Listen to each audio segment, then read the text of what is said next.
कल तक है, तू ही तो फलक है, तू ही तेरा लक है।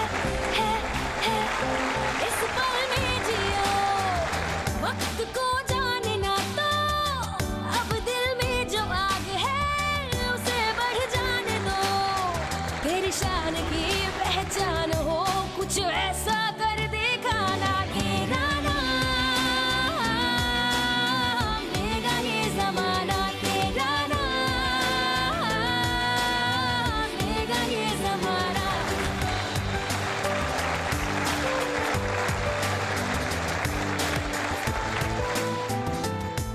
नमस्कार, गुड आफ्टरनून, आदाब। आज बड़ी खुशी है मुझे कि यहाँ आपके बीच में इस इतनी ऐतिहासिक इंस्टीट्यूशन में मेरे आने का मौका मिला। मैं अपने दर्शकों को भी बताना चाहूँगा कि मैं आज ज़ाकिर हुसैन दिल्ली कॉलेज से बोल रहा हूँ।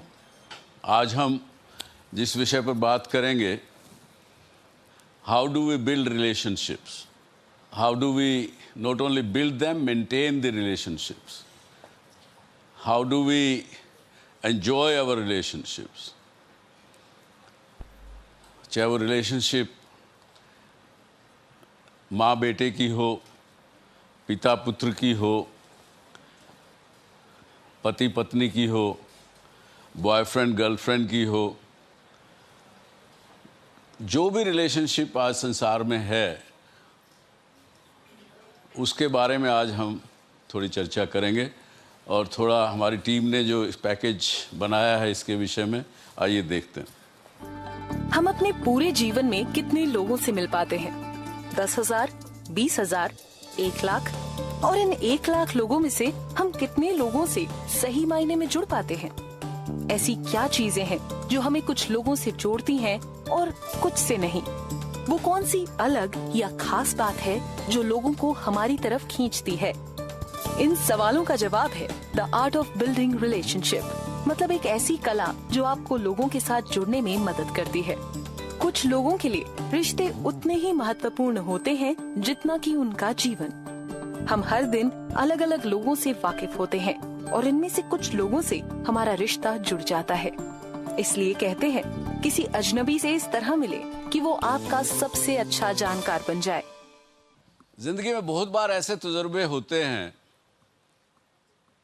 कि हम किसी अनजान आदमी से मिले, किसी फंक्शन में, किसी 1 to 1 भी मिले, तो भी आप पहली बार मिले हैं उस आदमी से, या तो आपको वो आदमी बहुत भा जाता है, आप उसको एकदम से पसंद करने लगते हैं, और ऐसा भी होता है कि आप सीधा कहते हो नहीं यार ये आदमी ठीक नहीं, या ये महिला ठीक नहीं है। आपका कोई बैकग्राउंड नहीं है, उससे कभी मिले नहीं, कभी उसको जानते नहीं, पहचानते नहीं, तो भी आपके मन में उसके प्रति आकर्षण होता है, या फिर नहीं, I will not like to make friends with this person. ऐसा होता है क्या? बहुत बार होता है। ये क्यों होता है? कभी कभी सोचा हमने, हम उस आदमी को जानते नहीं, पहचानते नहीं, उसके बारे में कुछ अच्छा है बुरा है कुछ नहीं जानते, वो आदमी वेल ड्रेस्ड भी है, दिखने में भी ठीक ठाक है, फिर भी हम कहते नहीं नहीं मुझे नहीं पसंद। ये एक ऐसी चीज़ अक्सर होती है। और वो क्यों?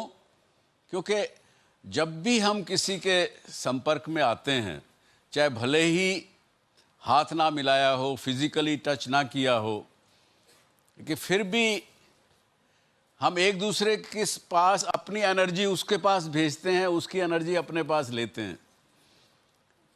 कुछ ना कुछ वाइब्रेशन वहाँ से हमें मिलती है, हमारी वाइब्रेशन उनको मिलती है। कुछ मन में सोच होती है, और यदि आपको आदमी पसंद आता है तो आपके अंदर शरीर में एक सेंसेशन ऊपर से लेके नीचे तक चलती है, जो सुखद सेंसेशन होती है। वो सेंसेशन जो होती है उसको हम पसंद करते हैं, इसलिए हमको आदमी पसंद है। एक्चुअल आपने अपनी सेंसेशंस को पसंद किया, लेकिन हमको वो अपनी सेंसेशन पहचानी नहीं जाती, क्योंकि हम अपने आप को इतना ट्रेन नहीं किए हुए हैं, इतने एक्टिव माइंड हमारा नहीं रहता है कि हम वो सेंसेशन जो हमें अच्छी लगती है इसकी वजह से हम उस आदमी को पसंद करते हैं, लेकिन हमें कहते हैं यार वो आदमी पसंद आया। और इसी तरह से अगर कोई पसंद नहीं आए तो आपके सेंसेशन जो हैं वो दुखद सेंसेशन आपको चलेगी शरीर में। You will not like that sensation and that's why you say I don't like this person. कभी करके देखिएगा एक्सपेरिमेंट। आपको अभी तक क्या लगा? आप कुछ शेयर करना चाहेंगे रिलेशनशिप्स के बारे में?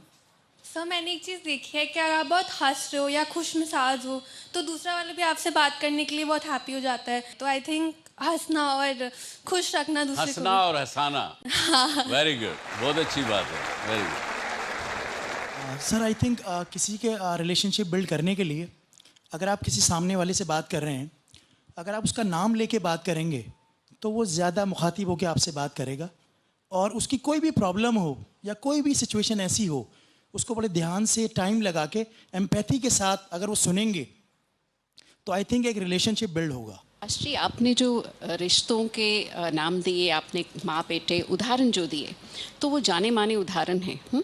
और मैं सोच रही थी कि हमारी ज़िंदगी में, व्यावहारिक ज़िंदगी में हम इतने सारे लोगों से मुखातिब होते हैं पर हम उनसे आँख नहीं मिलाते हैं। चाहे गेट पे दरबान खड़ा हो, मेरा ड्राइवर हो, उसकी शख्सियत मैं सिर्फ उसके प्रोफेशनल उससे कर लेती हूँ।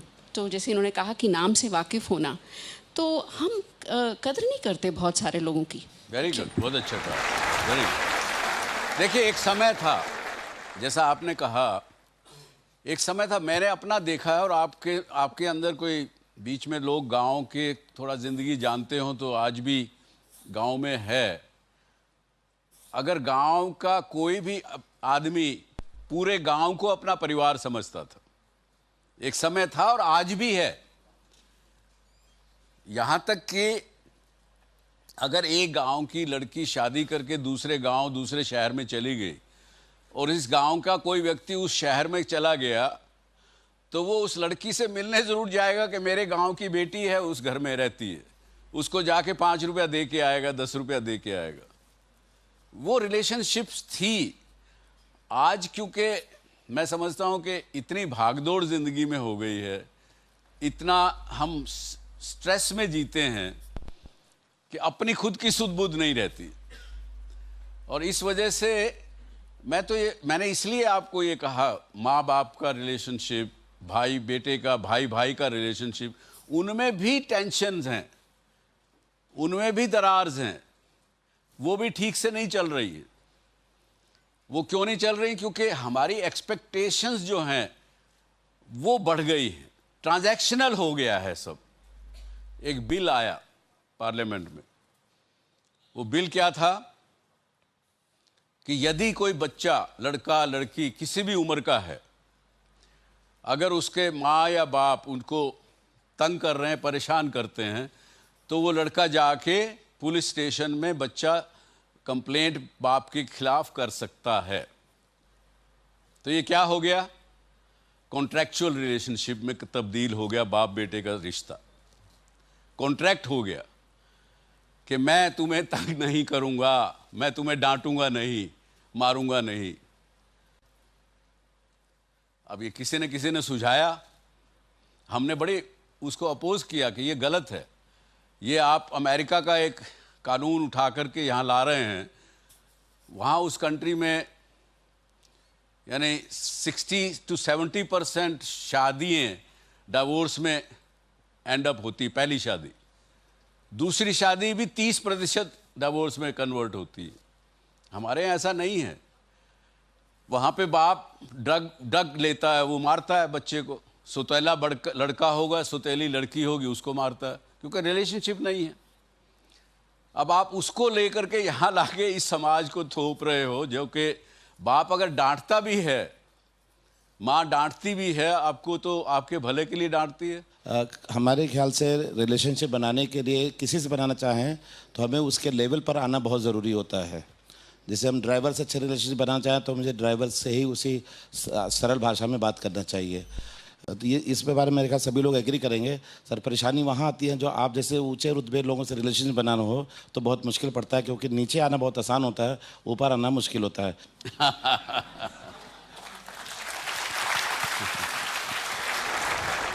आई डोंट नो नीचा और ऊंचा का परिभाषा भी क्या है। माफ़ी चाहता हूँ मैं, आज के दिन हम धन से, पैसे से, रुतबे से, किस जगह पे क्या है, आप किस पद पे है, सामने वाला क्या है, उससे हम ऊंचा नीचा बना लेते हैं। सबसे पहले तो मैं ये कहूँगा कि पहले तो वही आपने रिश्ते पर कैंची लगा दी। आखिरकार तो अगर आपका ड्राइवर भी है तो वो भी इंसान है, उसको भी ठंड लगती है, उसको भी गर्मी लगती है, उसको भी गुस्सा आता है, उसको भी प्यार चाहिए जितना हमें चाहिए। तो खैर अगर उस एक आदर्श चीज़ में ना भी जाएं तो मुझे ये पता है कि अगर आपको अपने से नीचे रुतबे वाले, नीचे के आदमी से अगर रिश्ता बनाना है तो आपको उसके लेवल पर नीचे आना पड़ेगा। अपने से ऊंचे वाले का तो उसका निर्भर करता है उसकी कितनी ईगो कितनी बड़ी है। जितनी बड़ी ईगो होगी मुझे लगता है कि आप भी उससे रिश्ता नहीं बनाना चाहेंगे। पहले ऐसा होता था कि हम लोग जो जाना पसंद करते थे अपने रिलेटिव्स के यहाँ जाना पसंद करते थे, जैसे जो मामा है, खाला है, बुआ है, उनके यहाँ जाना पसंद करते थे। लेकिन अब क्या है, अब पसंद करते हैं हम मॉल्स में जाना कि कहीं हम ऐसा जगह जाएं जहाँ पर हमारे कोई ये इस तरह के रिलेटिव्स ना हो। हम जो है वो ज़्यादा मटीरियलिस्टिक होने लग गए हैं। अगर देखें तो पहला एक समय था, कुछ हद तक अभी इस देश में तो फिर भी है, क्यों डाइवोर्सेस कम होते हैं हमारे देश में। अगर इस बात के ऊपर थोड़ा गहराई से सोचेंगे अगर आप, तो जब शादी होती है, रिश्ता आपस में होता है दो परिवारों का, दोनों तरफ से रिश्तेदार, फ्रेंड्स, मिलने जुलने वाले सब उसमें भाग लेते हैं। और जब भी कहीं आपस में लड़का लड़की में झगड़ा हुआ किसी बात को लेके, समाज पूरा इकट्ठा होकर आ जाता है उसको समझाने के लिए, क्योंकि ओनरशिप जो उस शादी की थी वो पूरे समाज ने ले ली थी। जिस वक्त वो शादी हो रही थी सब लोग उसके विटनेस थे। अब वो आज एक ऐसा युग भी आ गया कि वो कोई आदमी कहता है वो मोहल्ले के बुजुर्ग को भी तू कौन, मैं खाम खा, तू कौन है, मेरा झगड़ा हो रहा है, होने दो। तो आजकल जल्दी से लोग बीच में आते भी नहीं हैं, कोई बुलाते भी नहीं हैं। लेकिन आज का विषय यही है कि किस प्रकार से हम इससे निकलें, और इतना भी अगर सोच लें कहीं ना कहीं किसी बैक ऑफ माइंड कि अगर रिश्ते मेरे होंगे 20 लोगों से, लेकिन कुछ रिश्ते होंगे तो कहीं ना कहीं आपके दुख सुख में काम आएंगे। इस विषय के ऊपर थोड़ी और चर्चा करने से पहले मैं आज आपको एक ऐसे शख्स से मिलाना चाहूँगा जिसको मिलकर आपको अच्छा तो लगेगा ही और कुछ ना कुछ हमें सीखने को मिलेगा। हमारे बीच में हैं ओंकार नाथ जी। इनको मेडिसिन बाबा के नाम से जानते हैं लोग। इनके बारे में ज़रा देखें कि ये क्या करते हैं दिल्ली में रहते हुए। मानव जीवन का उद्देश्य है दूसरों की मदद करना। सब है कोई जो बेकार की दवाओं का दान करेंगे, जो दवाइयाँ आपके काम में नहीं आ रही है। क्या आपने कभी सोचा है कि जो दवाइयाँ आप इस्तेमाल करने के बाद फेंक देते हैं वो किसी जरूरतमंद के काम आ सकती हैं? राजधानी दिल्ली में एक ऐसे बाबा हैं जो घर घर जाकर लोगों से दवाइयाँ मांगते हैं ताकि उन दवाइयों से किसी जरूरतमंद की जान बचाई जा सके। मेडिसिन बाबा के नाम से मशहूर ओंकार नाथ दक्षिण पश्चिमी दिल्ली के मंगलापुरी में रहते हैं और यहीं से अपनी मुहिम चलाते हैं। आप हर महीने 2.5 से 3 लाख रुपए तक की दवाएं जमा कर जरूरतमंद लोगों को देते हैं। पब्लिक में अवेयरनेस जगानी है, भाई बच्चे दवाइयाँ दान में नहीं कि कूड़ेदान में। मेडिसिन बाबा का एक सपना गरीबों के लिए मेडिसिन बैंक हो अपना। मेडिसिन बाबा को मेडिसिन बैंक चलाने की प्रेरणा लक्ष्मीनगर में मेट्रो के एक निर्माणाधीन पुल के गिर जाने के हादसे के बाद मिली। आप सभी लोगों से आग्रह है कि दुर्घटना स्थल के आसपास मत आए। इस हादसे में मेडिसिन बाबा ने महसूस किया कि जो मरीज पैसों के अभाव में दवाएं नहीं खरीद पाते, उनके लिए वो लोगों के घर घर जाकर दवाइयां जुटाएंगे। उस वक्त एक दिमाग में शौक लगा था कि यार ये बड़ा गलत हो रहा है। एक तो दवाई के अभाव में आदमी मर रहा है और दूसरी तरफ दवाइयाँ सब डस्टबिन में जा रही हैं। बची दवाइयां दान में न कि कूड़ेदान में की सोच रखने वाले ओंकारनाथ कहते हैं कि वो लोगों से भीख में दवाइयां नहीं, जरूरतमंद लोगों की जिंदगी मांगते हैं। मैं आपको स्टेज पे बुलाऊं उससे पहले बताऊं कि 6 बजे सुबह निकल जाते हैं अपने घर से, और आपने फिल्म में कुछ नोटिस किया कि नहीं, 12 साल की उम्र में इनकी एक एक्सीडेंट की वजह से, कार एक्सीडेंट में क्रिपल हो गए थे पाँव से, आपने देखा होगा। पर फिर भी आज ये 5 से 6 किलोमीटर रोज़ चलते हैं अपना ये काम करते हुए। Medicine Baba, please come on the stage, ऊपर आइए।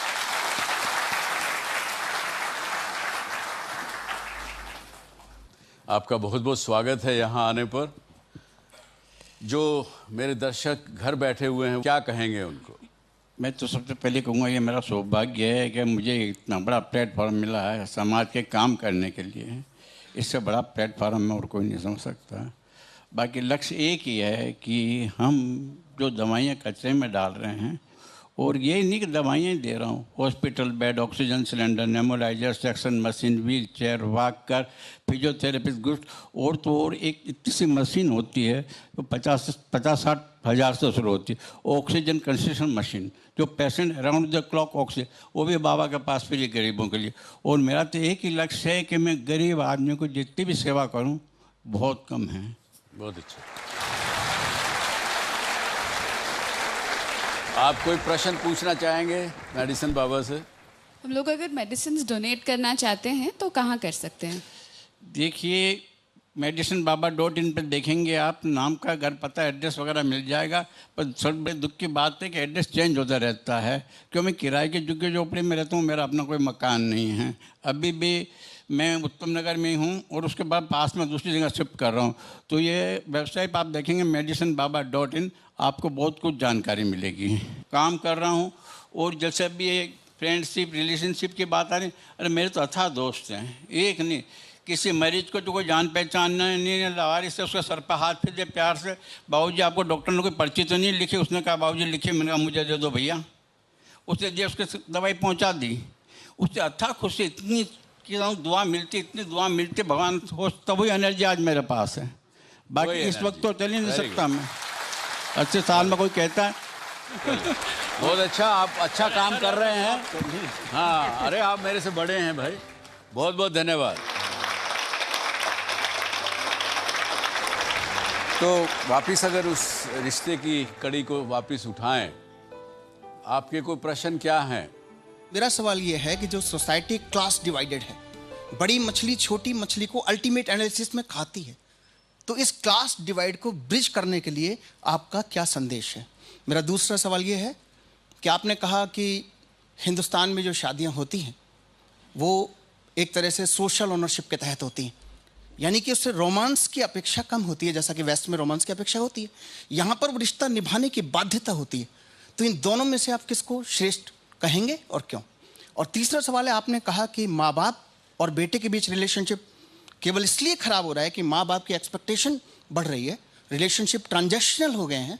तो उसमें मैं ये कहना चाहूँगा, माँ बाप तो अपने बेटे के प्रति, औलाद के प्रति बड़े उदार होते हैं।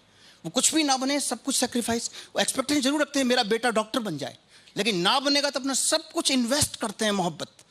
तो ये रिलेशनशिप जो डैमेज हुई है वेस्ट में, क्या हिंदुस्तान में उसका यही कॉन्टेक्स्ट है? हम उसे ट्रांजेक्शनल रिलेशनशिप कह सकते हैं परिभाषा के स्तर पर? ये क्लास डिवाइड भी हमारा बनाया हुआ है, और क्योंकि हमने रिश्तों को ट्रांजैक्शनल बना लिया है, उस वजह से क्लास डिवाइड भी हो गया है। अब जहाँ तक दूसरा आपका प्रश्न रहा कि मैं कौन सी शादी को अच्छा मानता हूँ, रोमांस वाली या समाज द्वारा की गई। मैं तो ये कह सकता हूँ कि मेरी शादी समाज ने की और मैं खुश हूँ। अब अगर रोमांस किया होता और वो शादी करता तो शायद कमेंट कर सकता। तीसरी बात, आपने कहा कि माँ बाप का रिश्ता तो पवित्र रिश्ता है, सही बात है, लेकिन आज के युग में मैंने बहुत से परिवार ऐसे देखे हैं, माँ को तो नहीं होती एक्सपेक्टेशन। माँ का रिश्ता एक मुझे लगता है कि बहुत ही पवित्र और हर चीज़ से हटके है, हर चीज़ से परे है। लेकिन ऐसे पिता मैंने बहुत देखे हैं, जब उनका बेटा उनके बुढ़ापे की लाठी नहीं बनता तो उसको गालियां देते हुए हमने सुना। एक्सपेक्टेशंस पिता बनाता है, ये बहुत, मैं ये नहीं कहूँगा कि साधारण और 100% लोग ऐसे हैं या 90% लोग ऐसे हैं, लेकिन 10% भी पिता अगर अपना एक्सपेक्टेशन बच्चे से बनाते हैं तो वो रिश्तों में दरार वहाँ आती है। मेरा इतना ही कहना। So as you earlier tell कि रिलेशन बिल्ड करने के लिए आपको उसके साथ लेवल पे जाना पड़ता है। जैसा आपने बताया कि कोई बंदा है, अगर वो ठर्रा भी ले रहा है तो उसके साथ हमको शायद ठर्रा भी लेना पड़े कभी कभार। बट सर सोसाइटी, हमारे पेरेंट्स या आसपास का जो इन्वायरमेंट है वो उस चीज़ के लिए हमारे लिए बाउंडिंग क्रिएट करता है कि जैसे हम किसी के साथ रिलेशन बनाना भी चाह रहे हैं, वो हमारे लेवल का नहीं है। अगर हम लेवल में भी जाना चाहते हैं तब भी बहुत सी प्रॉब्लम्स आती हैं, उसको फेस करने के लिए पेरेंट्स मना करते हैं, सोसाइटी मना करती है। तो सर हम उस तरीके से रिलेशन कैसे बना सकते हैं सर? फिर उसमें प्रॉब्लम को कैसे सॉल्व कर सकते हैं सर? नहीं, ये तो देखिए समय रिश्ते पर निर्भर करता है, कहाँ समाज, कहाँ परिवार आपको रिस्ट्रिक्ट करता है। मुझे हर परिवार की अपनी एक कहानी है। मेरी इतनी क्षमता नहीं है कि मैं किसी के परिवार पर किसी बात पर कमेंट कर सकूं, लेकिन यदि रिश्ता एक पवित्र सोच से सही तरीके से आप बनाना चाह रहे हैं तो मुझे नहीं लगता कि कोई समाज या कोई परिवार उसको रोकता। अब अगर केवल ऊंच नीच के भरोसे अगर कोई आपका परिवार रोकता है तो परिवार को समझा सकते हैं। आप में भी क्षमता होनी चाहिए अपने परिवार को समझाने की। इसीलिए कम्युनिकेशन आपस में होना चाहिए। अगर परिवार के अंदर आपस में कम्युनिकेशन होगा तो रिश्ते टूटेंगे नहीं, उसमें कोई ना कोई हल निकलेगा। लेकिन आज के दिन में क्या हो रहा है, आप घर में डाइनिंग टेबल पे बैठते हैं, बेटा अलग मोबाइल पे लगा हुआ है मैसेज देने के लिए, बेटी अलग लगी हुई है, आपस में बात ही नहीं करते हैं। आप डिनर टेबल पे बैठ के भी घर में सब मोबाइल सोशल मीडिया में लगे हुए हैं।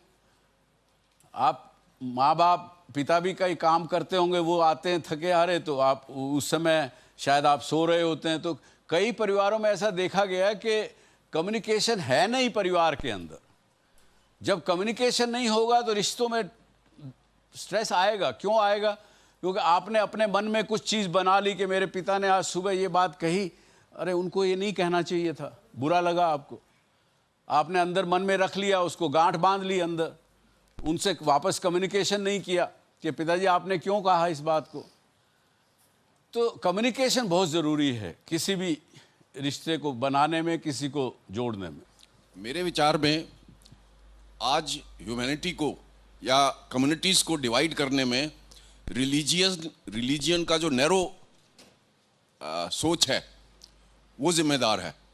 आज जितनी किलिंग्स हो रही हैं पूरे वर्ल्ड में, religion is the basic factor. Religion ने जो है हमें डिवाइड कर दिया है, क्योंकि रिलीजियन का नैरो अप्रोच हमारा रहता है कि रिलीजन क्या है। इसका जो सॉल्यूशन है वो है स्पिरिचुअलिज्म। ईश्वर एक है, मैं उसको खुदा कहता हूं, दूसरा उसको भगवान कहता है, तीसरा उसको गॉड कहता है। हमें रिलीजन से ऊपर उठना पड़ेगा और ईश्वर एक है, मेरे और आप में सब में वही आत्मा विराजमान है।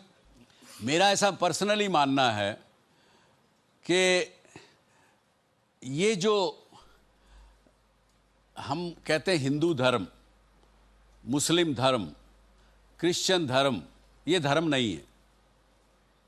ये हमारे अपने अपने विचारधारा हैं, अपने अपने वे ऑफ इबादत करने के एक रास्ते हैं, समाज में जीने के एक तरीके हैं। धर्म सार्वजनीन होता है, धर्म किसी का अकेले का नहीं हो सकता।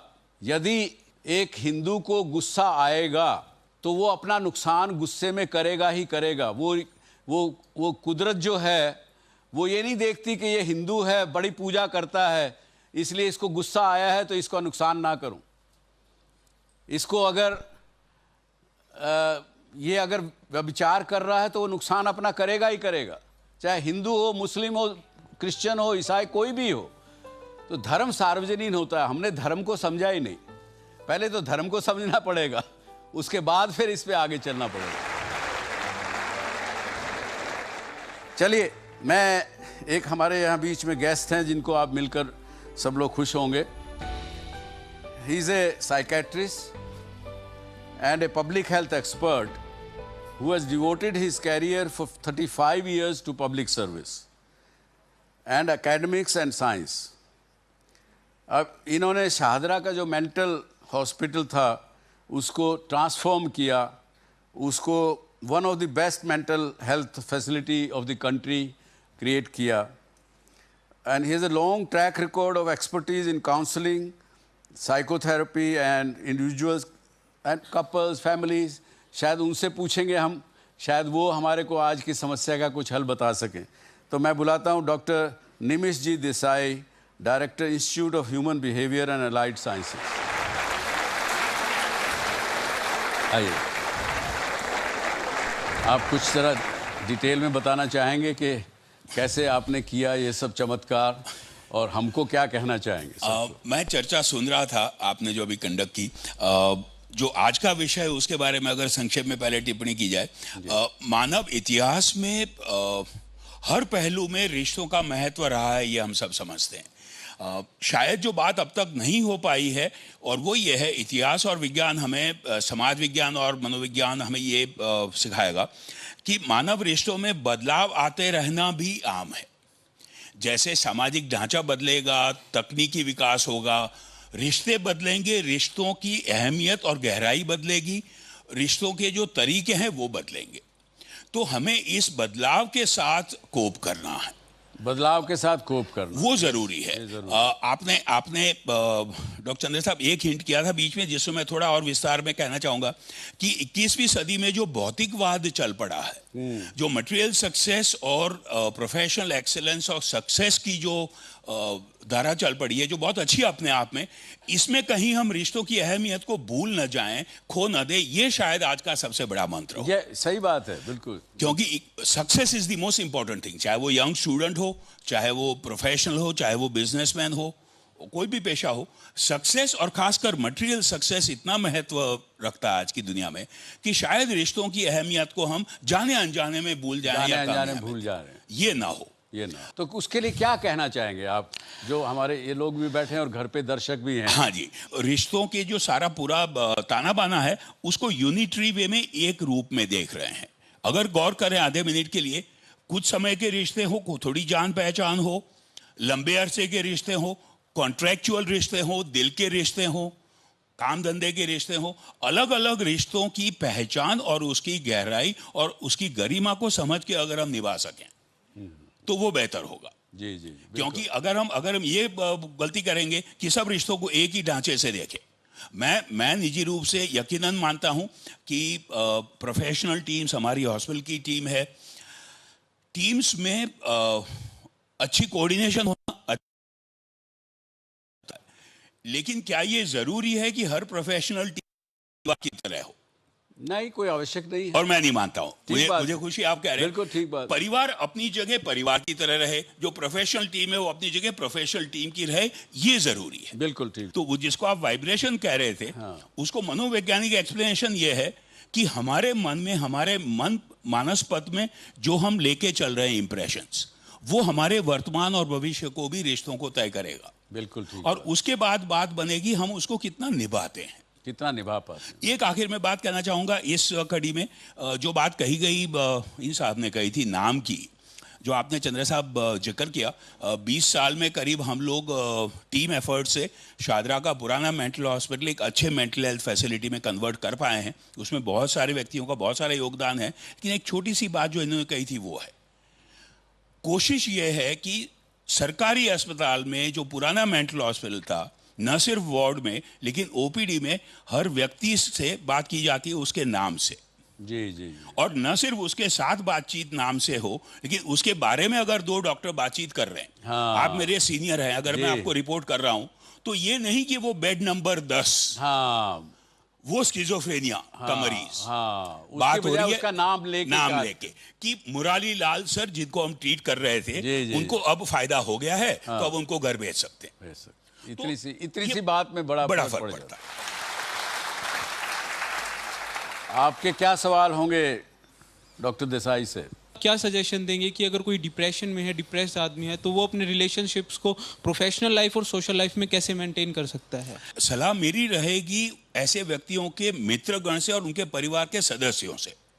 अगर मसलन आपको या मुझे अवसाद की बीमारी है, डिप्रेशन से अगर हम गुजर रहे हैं, तो हम जरूर कोशिश करें कि दोस्तों से बातचीत करें, लेकिन हो सकता है मैं मेरे डिप्रेशन के कारण कोशिश में सफल ना हो पाऊं। दायित्व बनेगा चंद्र साहब, सामाजिक नैतिक दायित्व बनेगा, इर्द गिर्द के लोगों, उसके आसपास के लोगों का दायित्व बन जाता है कि उनकी मदद करें। बल्कि हम जरूर ये कहना चाहेंगे, आपने बड़ी अच्छी बात कही सर, डिप्रेशन आज एक पब्लिक हेल्थ प्रॉब्लम बहुत बड़ा है, बड़ा बन गया। 4 चरण है डिप्रेशन या कोई भी ऐसी मानसिक परेशानी हो रिश्तों के संदर्भ में। 4 चरण है जैसे कोई व्यक्ति मदद कर सके। अगर मुझे डिप्रेशन थोड़ा सा महसूस हो रहा है तो मैं सेल्फ हेल्प कर लूं। पहली बात, मैं खुद की मदद कर लूं, अगर कर सकूं तो बहुत अच्छी बात है, स्टेप 1। अगर वो फेल हो जाए तो मुझ में हिम्मत हो, मैं मदद मांगू मित्रों की, परिवार के व्यक्तियों की, और वो आगे आए मदद करने के लिए। ना हो सके तीसरा चरण है काउंसलिंग का। हम अभी भी दवाइयों लेकिन डॉक्टर साहब, सर अक्सर मैंने जो देखा है, जिसको डिप्रेशन है वो बताता नहीं है, लड़का या लड़की, यूथ खास करके। ये बहुत बड़ी बात है, ये बड़ी प्रॉब्लम है कि वो अपना मुझे डिप्रेशन है करके किसी को दिखाना नहीं चाहता। सामाजिक सच्चाई ये है कि हम मानसिक तकलीफ को कमजोरी समझते हैं, कमजोरी समझने लग जाते। डिप्रेशन होना अनुवांशिक या बायोलॉजिकल कारण से ज्यादातर संभव है।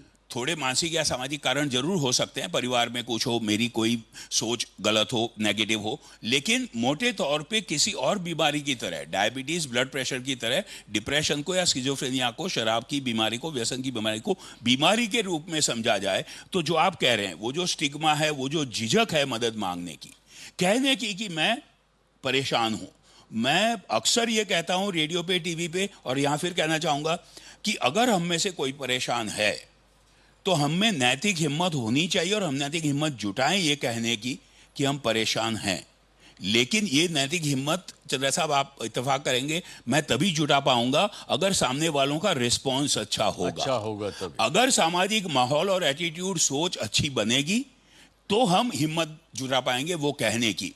इसलिए ये बड़ी बात है कि रिश्ते बनाना जरूरी है, और रिश्ते जब रहेंगे तो आदमी अकेलापन महसूस नहीं करेगा। अकेलापन महसूस नहीं करेगा तो कुछ किसी न किसी को अपना दुख दर्द बता सकेगा, या मतलब उसमें ये सब चीज़ें जो साइकेट्रिस्ट को बताने वाली बात होती वो नहीं होगी। हमारी ज़रूरत इसलिए है, बदनसीबी की बात है, मनोवैज्ञानिकों की और मनोचिकित्सकों की जरूरत इसलिए ज्यादा बढ़ती जा रही है कि रिश्ते कम होते रहे, कमजोर हो रहे हैं। हमारी जरूरत जितनी कम होगी, हमें खुशी होगी। पहला चरण था self help, second friends and family, third counselling. Medical doctors के पास जाना जरूरी नहीं है, काउंसलर बातचीत करके वही हुआ। जो रिश्ते स्वाभाविक रूप से समाज में नहीं बन पा रहे हैं वो थोड़ा प्रोफेशनल रूप में काउंसलिंग में हो गए। अगर सच में गंभीर मानसिक बीमारी हो, डिप्रेशन हो, तो जरूर हिम्मत जुटानी चाहिए इलाज करवाने की, दवाइयों से भी, बाकी प्रकार से भी। लेकिन वो अंतिम चरण है। हमें इस समाज में जरूरत है मानसिक बीमारियों को पहचानने की, मानसिक बीमारियों का इलाज करके उनकी चेतना बढ़ाने की, लेकिन साथ साथ जो सामाजिक स्ट्रेंथ्स हमारी हैं रिश्तों के लेकर और साथ, उनको हम न खोएं, इंशाल्लाह। भगवान करे। Thank you very much doctor. तो चलिए, जैसा डॉक्टर देसाई ने कहा और मैं भी मानता हूँ और आप भी सब मानेंगे कि रिश्तों को कदर अगर हम करना सीखें, रिश्ते बहुत काम आते हैं दोस्तों। और उसमें कुछ खोने जैसा है नहीं, पाने ही पाने जैसा है। लेकिन अपना माइंड ओपन रखें, सामने वाले को केवल इसलिए ना रिश्ता बनाएं कि आपको उनसे कुछ लेना है या कुछ देना है। बिना लेन देन के भी रिश्ते बनते हैं और वही रिश्ते लंबे चलते हैं। इसके साथ ही थैंक यू वेरी मच। जय हिंद।